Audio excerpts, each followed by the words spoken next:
The 7 members of the Arcturian Council gathered in silence. Their glowing bodies grew dim as they faced their problem. First Minister Ta looked at the images floating in the air with sadness. "Nothing has changed," said Chief Scientist Jun. His voice filled the room. "The neutron star will ruin our planets in 8.6 years. All 3 of our worlds will be lost." Tai closed her inner eyes. She thought about what this meant. Her people had done amazing things. They had mastered the strangest parts of science. They could talk across great distances faster than light. They had built homes all across their star system. But they did not know how to save themselves from this danger. "We have asked every smart species near us," said Defense Minister Hyun. "None of them can help." From the back of the room, Junior Scientist Bin raised his hand slowly. "There is one species we haven't tried yet." "Which one?" asked Ta. "The humans of Earth," Bin said. The room filled with doubtful voices.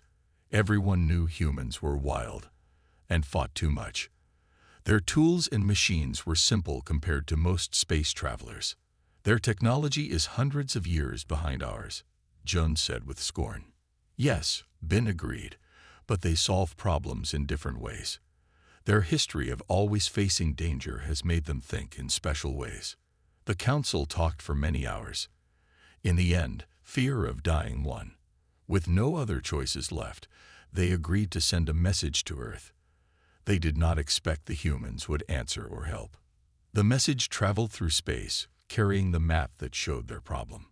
It explained how the neutron star would pull their planets from their paths. It told how their 3 worlds, home to billions of Arcturians, would either freeze far from their sun or burn too close to it. Bin watched the message go out.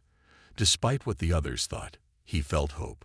He had studied Earth for years. Humans were strange and often fought each other, but they were also creative in ways the Arcturians were not. They survived ice ages and plagues, he had told the council. They lived through wars with weapons that could have ended their world. Each time they faced extinction, they found a way forward.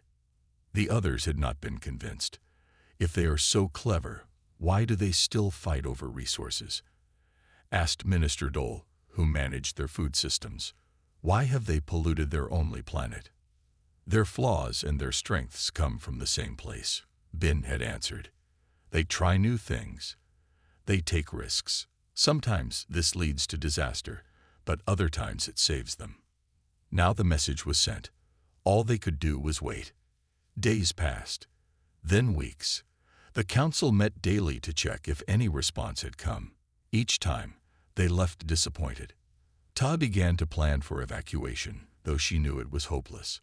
Their fastest ships could only save a tiny fraction of their population. The rest would die with their worlds.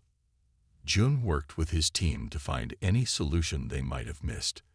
They ran simulation after simulation, but the results never changed. The neutron star was coming. Their worlds would die. On the 42nd day after sending their message, Bin was alone in the monitoring station when a signal arrived from Earth. He checked it 3 times before believing it was real. Then he called the council. They gathered quickly, hope and doubt mixing in their minds. Bin showed them the signal. "It's from a single human," he said. "Not their governments or scientists. Just one person." "What do they say?" asked Ta. "They sent equations," Bin replied, his voice rising with excitement. "Look at this approach. It's unlike anything we've considered." Jun studied the math with growing amazement. "This suggests creating a network of small gravity generators around our system. Instead of trying to move the neutron star directly, which would take more energy than our sun produces in a century, they propose shifting its path by tiny amounts over time." "Will it work?" Tai asked. Jun ran the numbers through their systems. "If these calculations are correct, yes, it would save our worlds." "How did one human solve what our best minds could not?" asked Hyun. "Because they thought differently," Bin said. "They didn't try to overpower the problem. They found a way to work with the forces involved." At the end of the message was a simple note. "My name is Sue. I believe I can help you. Please respond with any questions." The council looked at each other. For the first time in months, their bodies glowed brightly with hope. "Send our thanks," Tay ordered. "And ask this Sue how soon we can begin building these devices." As the response traveled back to Earth, Bin smiled to himself. The humans were proving to be exactly what he had hoped, different enough to see what the Arcturians had missed. Out of desperation, they had contacted a human. The reply had changed everything. Dr. Sue looked out the small window of her room on Europa. Jupiter filled most of the view, its giant storms swirling in shades of orange and cream. She had loved space since she was a little girl. Now she worked at the farthest human listening post, searching for signals from the stars. Most of her coworkers had given up hope of finding anything interesting. They did their jobs with little enthusiasm, counting days until they could return to Earth. But Sue never lost her excitement. Each day, she checked the data carefully, hoping to find something new. On Tuesday morning, the station's computer alerted her to an unusual pattern. The signal came from a star system 47 light-years away. Sue studied the data while drinking her morning tea. There was something strange about this signal, something that made her sit up straight and spill tea on her uniform. "This isn't random," she whispered to herself. "This is a message." She spent hours analyzing the pattern. Hidden in what looked like cosmic noise were clear mathematical sequences, prime numbers, the value of pi, and complex equations. Someone was reaching out. At the afternoon staff meeting, Sue could barely contain herself. "I found something," she announced, pulling up the data on the main screen. "It's a signal from the Arcturus system.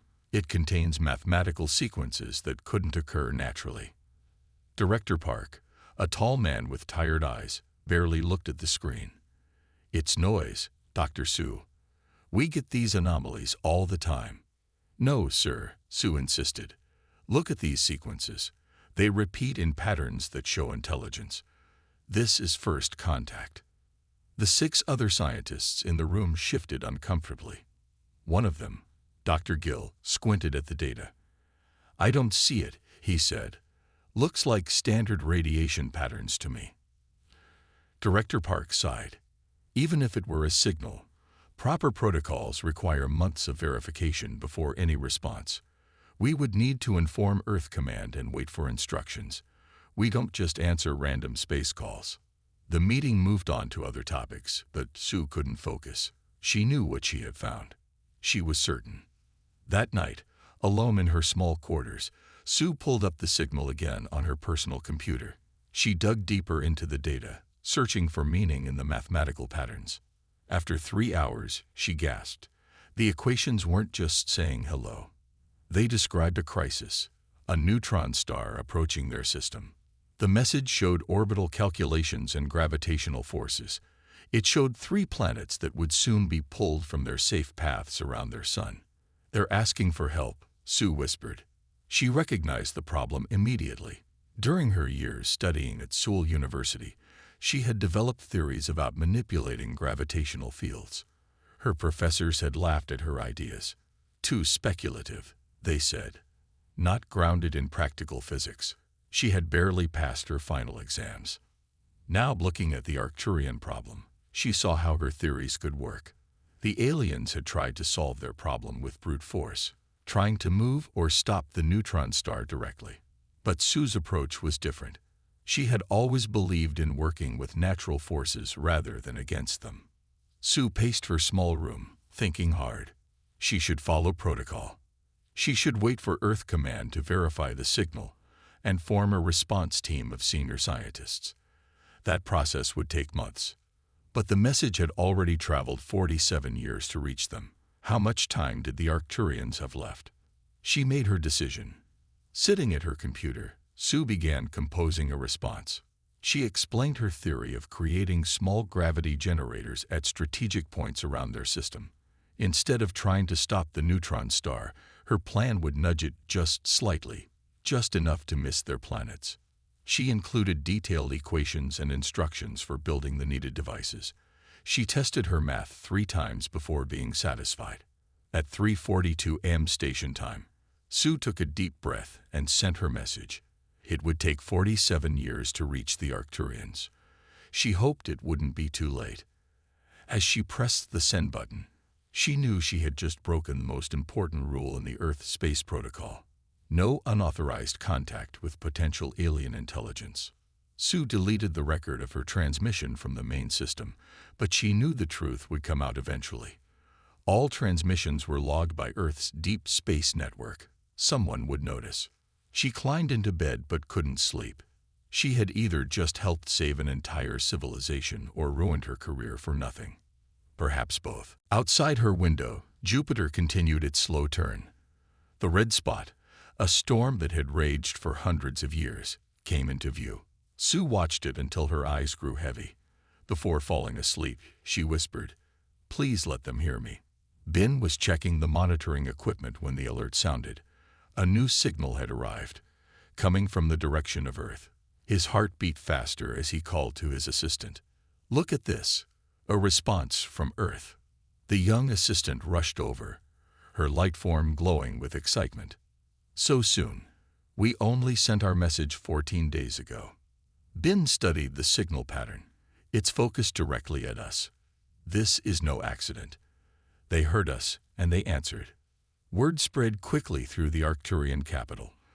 Within hours, all 7 council members had gathered in the communication chamber. Their bodies glowed with nervous energy as they waited for Ben to present his findings. First Minister Tai entered last, her form pulsing with the formal colors of leadership.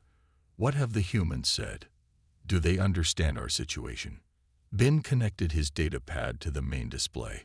Complex equations filled the air around them. "It's not words," Chief Scientist Jun said, moving closer to examine the floating symbols.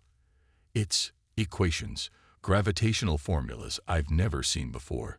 The council members moved around the display, studying the strange math from different angles. The formulas described a system of devices that could create small gravitational fields at carefully chosen points around their star system. "I don't understand," said Minister Dole.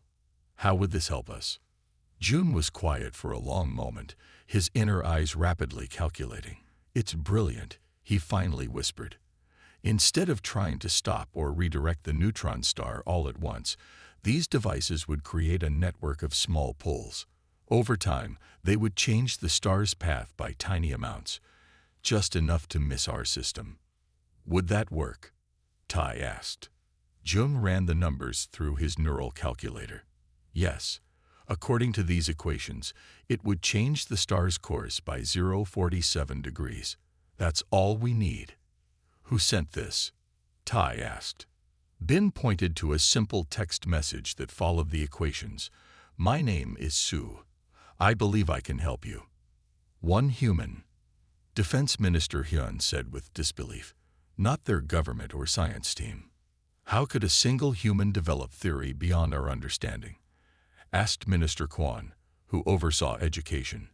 "We have been studying gravitational physics for thousands of years." Ben had been wondering the same thing. He studied the equations again, noting their unusual approach. "Perhaps because they think in ways we don't," he suggested.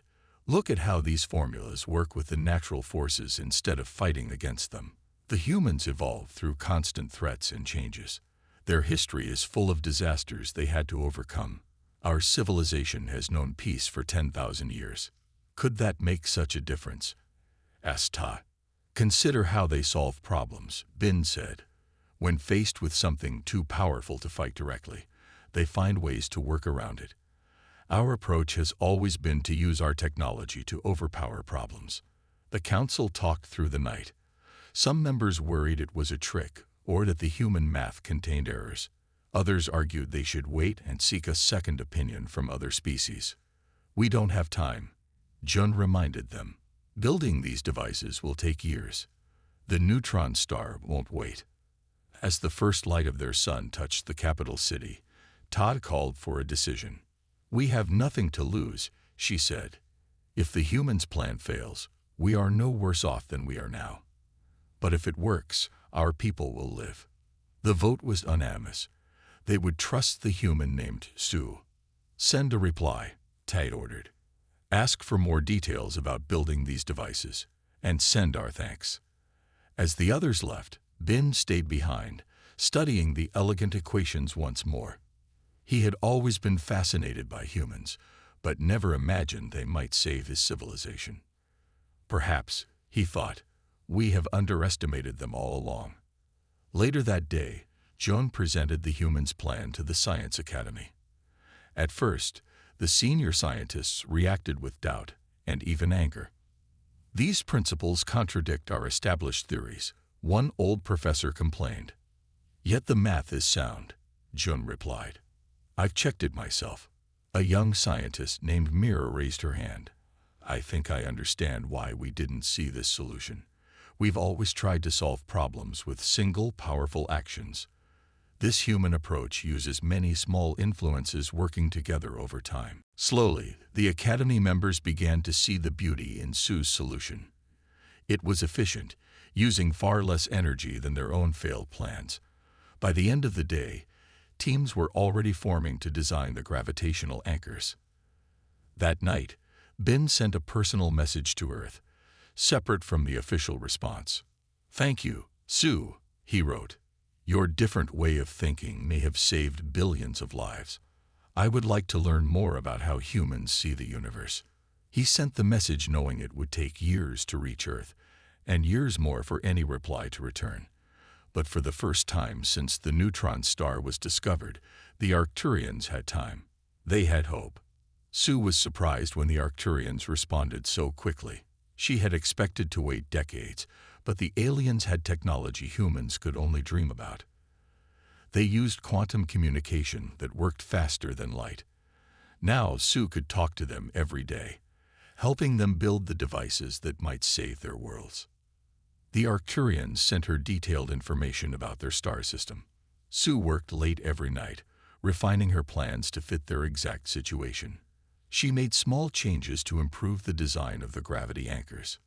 "We need to place them in these exact spots," she explained, sending them new coordinates. "The pattern is important. Think of it like a spider web that will gently push the neutron star away." The Arcturians followed her instructions perfectly. Their technology was far more advanced than Earth's, but they needed Sue's creative thinking to solve this specific problem. One morning, Sue arrived at her station to find 3 security officers waiting for her. They wore the black uniforms of Earth Space Command. "Dr. Sue," the lead officer said, "you are under investigation for unauthorized alien contact. This is a serious violation of Space Protocol 17. They sealed her room and took her computer. Sue was placed under house arrest in a small security apartment. For 3 days, she was questioned for hours at a time. "Why did you respond without authorization?" asked Commander Han, a stern woman with short gray hair. "I made first contact without permission," Sue admitted. "But I answered a distress call from a civilization facing extinction." "What would you have done?" "Followed protocol," Commander Han replied without hesitation. "We have these rules for a reason. You could have endangered Earth." "They needed help," Sue said simply, "and I could provide it." News of Sue's situation spread quickly across Earth and its colonies. People were fascinated by the story. A civilization of advanced aliens had turned to humans for help, and one lone scientist had answered. What began as a disciplinary hearing changed into something much bigger. People began to debate humanity's place in the universe. Should we reach out to other species? Should we help when we can? Support for Sue grew stronger each day. Scientists reviewed her work and confirmed her solution might actually save the Arcturians. Public opinion shifted in her favor. Meanwhile, in the Arcturian system, the first gravity anchors were being activated.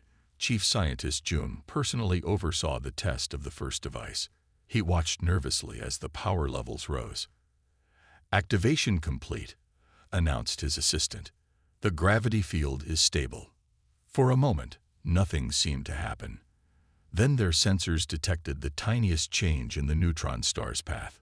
It wasn't much, barely measurable, but it was proof that Sue's idea worked. June sent an excited message to Earth. The first test succeeded. The neutron star moved exactly as your calculations predicted. Earth Command had finally allowed Sue limited communication privileges.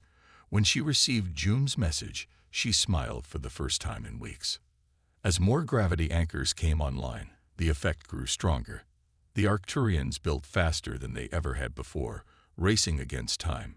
Ships carried the devices to the outer edges of their system, placing them exactly where Sue had specified. 3 months after her arrest, Sue was called to appear before the United Earth Committee. She expected more punishment, but instead found herself in a large room filled with government officials and scientists. "Dr. Sue," said the committee chairperson, "we have reviewed your case carefully. While you broke protocol, your actions may have saved an entire civilization. The Arcturians have formally thanked Earth for your help." The committee voted to drop all charges against Sue. They even created a new position for her, head of interspecies scientific cooperation. That evening, Sue spoke with June through the quantum communicator. "Your approach was brilliantly simple," June told her. "We were overthinking the problem. We tried to stop the neutron star completely or push it away with enormous force. You showed us how small changes can have big effects over time. Sometimes an outsider sees what those closest cannot," Sue replied. "I'm glad I could help." "The next phase of anchors will be active within a month," June said. "Our calculations show the neutron star will miss our system by a safe margin." Sue watched the data coming in from the Arcturian system. The elegant network of gravity anchors was growing each day, creating a web of gentle forces that would save billions of lives. Her simple solution, once laughed at by her professors, was working. Sometimes the best answers weren't the most powerful or complex. Sometimes they were the quiet, patient approaches that worked with nature instead of against it. "We have much to learn from each other," June said. Sue nodded. "This is just the beginning." Sue stood at the window of the great meeting hall on Arcturus Prime. She had traveled for 6 months to reach this place. Now she looked out at the 3 suns that lit the alien sky, thinking about how close these worlds had come to destruction. The meeting hall filled with beings from across the galaxy. 17 different species had come for this historic moment. Some floated in the air, others moved on many legs.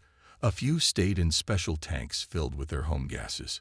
Sue and the small team of humans were the newest visitors to this part of space. First Minister Ta stepped to the center of the room. Her body glowed with bright colors of joy and pride. "Today we celebrate life," she announced. The room fell silent. 3 years ago, our worlds faced certain doom. The neutron star's path would have destroyed our system. But today I can tell you that the star's course has been permanently changed. Our worlds are saved, thanks to human ingenuity. The room filled with sounds of approval. Some beings tapped their limbs on the floor. Others released sweet smells or flashed lights from their bodies. Each species showed happiness in their own way. Sue smiled as she remembered how it had all started. One desperate message sent across space. One unauthorized reply. Now she stood here as Earth's first ambassador to the galactic community. The Zentari delegate floated forward. The Zentari were one of the oldest species in the galaxy, respected for their wisdom. They looked like giant jellyfish made of crystal. "We'd misunderstood humanity," the Zentari admitted, its voice translator making soft musical tones. "We saw your conflicts and struggles as weaknesses. We did not recognize how they shaped your unique problem-solving abilities. We watched your wars and pollution and decided you should be left alone until you matured. We were wrong." Sue felt a tap on her shoulder. It was time for her to speak. She walked to the center of the room, feeling the eyes of hundreds of alien beings upon her. "Throughout our history," she began, "humans have faced extinction many times. Ice ages, plagues, wars, and natural disasters have threatened us again and again. Each crisis forced us to think differently, to find solutions where none seemed possible." She paused, looking around at the advanced beings who had mastered technologies humans could only dream of. "We don't have your technology or your unity," she continued. But we offer perspective shaped through struggle. We know what it means to stand at the edge of oblivion and find a way forward. Sometimes the greatest wisdom comes not from peace and prosperity, but from facing our greatest fears and surviving. After the ceremony, Sue walked with Ben through the gardens outside. Plants with blue and purple leaves reached toward the three suns. Small flying creatures that looked like glowing butterflies darted around them. "Your words were perfect," Ben said. "Already 3 other species have asked if human scientists might help with problems they face." "What kind of problems?" Sue asked. "The Kilari can't figure out why their moon's core is becoming unstable. The Vantu need help with a plant disease affecting their food supply. And the Oris want fresh ideas about their dying sun." Sue shook her head in wonder. "Just a few years ago, we didn't even know for sure that intelligent aliens existed. Now we're being asked to help solve their biggest problems." "Your perspective is valuable precisely because it's different," Ben explained. "For thousands of years, most advanced species have followed similar paths of development. We think alike, but humans took a unique evolutionary route. In the years that followed, humanity's role in space changed completely. Earth was no longer isolated. Ships from other worlds brought visitors eager to learn about human culture and thinking. Human scientists were invited to work on problems across the galaxy. Earth itself changed too. Contact with advanced species brought new technologies and ideas. Humans learned to harness clean energy from the visitors. Diseases that had plagued humanity for centuries were cured with alien medicine. Sue became the head of the new Interstellar Cooperation Agency. Her office on the moon overlooked Earth, a constant reminder of how small yet important her home was in the vast universe. Sometimes, late at night, she would look at the stars and think about how differently things might have turned out. If she had followed the rules and ignored the Arcturian message, their civilization would have been lost. If the Arcturians had been too proud to ask a primitive species for help, they would have perished. It had all started with desperation, the kind that makes you reach out to anyone who might help, even those you think are beneath you. And it had continued with courage, the kind that makes you answer a call even when the rules say you shouldn't. One desperate message, one unexpected reply.